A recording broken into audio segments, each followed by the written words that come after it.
Hi, my name is Ethan Stutz. I am a senior music education major with a specialty in secondary education, and I'm looking to develop and foster my skills in any way that I can to make practicum and student teaching in the spring as successful as I can make it. So today we're talking InTASC standards. So let's just jump right in. So standard one is learner development. So with learner development, I'm looking at where my students are on a foundational basis, recognizing that I may have some students that come from different socioeconomic statuses, different home lives, different learning backgrounds. Being aware of all these things will really make me cognizant of what I need to work on, but also what they're strong in. So being aware of all these things is very important in the classroom. The next concept is very similar in that it discusses learning differences. So when I'm sitting in my classroom, I'm thinking, how can I best use a variety of different teaching strategies to hit every student with accurate knowledge and accurate understanding.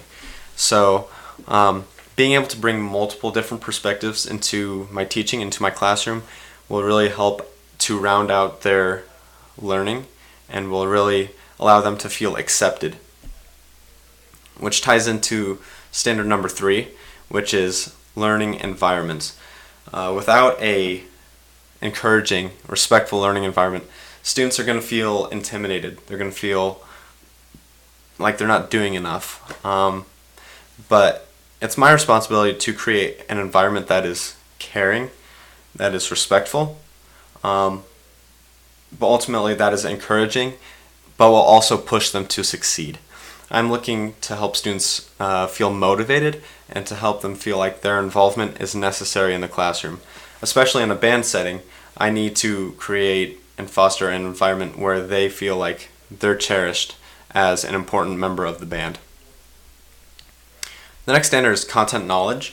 As a musician, as a future music educator, I need to be aware of many different styles of playing, many different interpretations of playing, many different articulations, different dynamics. There's a lot of terminology and a lot of history that goes into music, and I need to know as much as I can so that my students can learn as much as they can.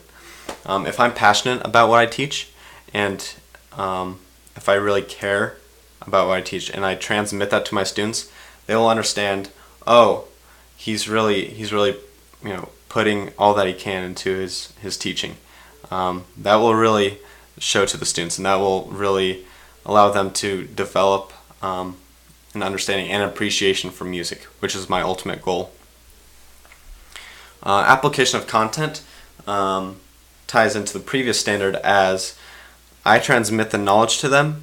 I need to transmit it in a way that is varied and in a way that is practical and understandable. So I'm not looking to create master musicians or individuals who are brilliant music historians. I'm looking to apply music in a way that increases their understanding of the world, of culture, of history, but also to allow them to express themselves through music and through expression and through interpretation. So it's up to me to be able to give them many different outlets on how to understand these different concepts. Assessment as a music educator is a bit tricky because music is ultimately subjective. And so, for instance, I can give oral exams, I can give written exams, I can give playing exams where, for instance, I have them play an excerpt from a piece at the beginning of the semester to kind of see where they're at then, and then retest them at the end of the semester to really see how they've grown in terms of producing good tone, good rhythm, and good interpretation and good musicality. So being able to use different ways of assessment will really allow them to work on different avenues of music and really to shape their understanding of music in a well-rounded way. The next standard, planning for instruction, is absolutely key as a music educator. If I'm not prepared, my class is going to fail. They're going to feel like what they're doing is not worthwhile because I don't know what I'm teaching. So if I come into my class without planning the previous day, they're not going to be able to learn to the best of their ability. However, if I plan a good structure for the class, it will give them reference for different music standards and different music objectives. So going into my lesson each day, I'm going to have different objectives that I want to achieve. So if I don't come in with those objectives, we're not really going anywhere with that specific lesson. So it's important that I come prepared so that my students will be prepared as musicians in the future. The next standard, instructional strategies, allows me as a teacher to use different resources, to use different professional connections to create a very unique learning experience. For instance, if I'm trying to help my students understand how to play a specific jazz style with a lot of emphasis and a lot of passion, I'm going to bring in someone who's very qualified to teach this thing. So I'm going to bring in a guest musician to exemplify these different concepts in this style. Being able to use different resources and to use different technological advancements to elevate music will really take my classroom to the next level. The next standard is professional learning and ethical practice. As a teacher, I need to continue to develop myself as a professional. I need to seek out different teachers around the area, different parents around the area, different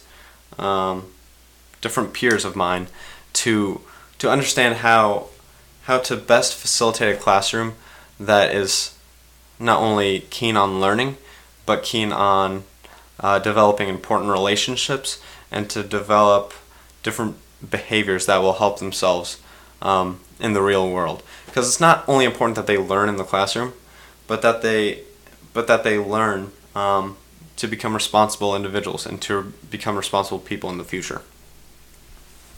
And now the final standard ties into everything, as I myself as a teacher am still learning. I can never stop learning. If I stop learning, my teaching is going to hit a brick wall. I need to constantly find new ways to develop new practices, to develop new ways to express musicality, to develop new ways of transmitting musicality. If I'm not developing myself, my students are going to notice that, and they're going to notice my complacency as an educator. And as an educator, I find it very important, just as my students should, to continue to develop, to continue to learn, and to continue to love and embrace music as an art that can bring us together, but can also foster learning in different avenues and different subjects. So these are the InTASC standards, and I hope I've been able to provide them in a light that demonstrates who I am as a teacher.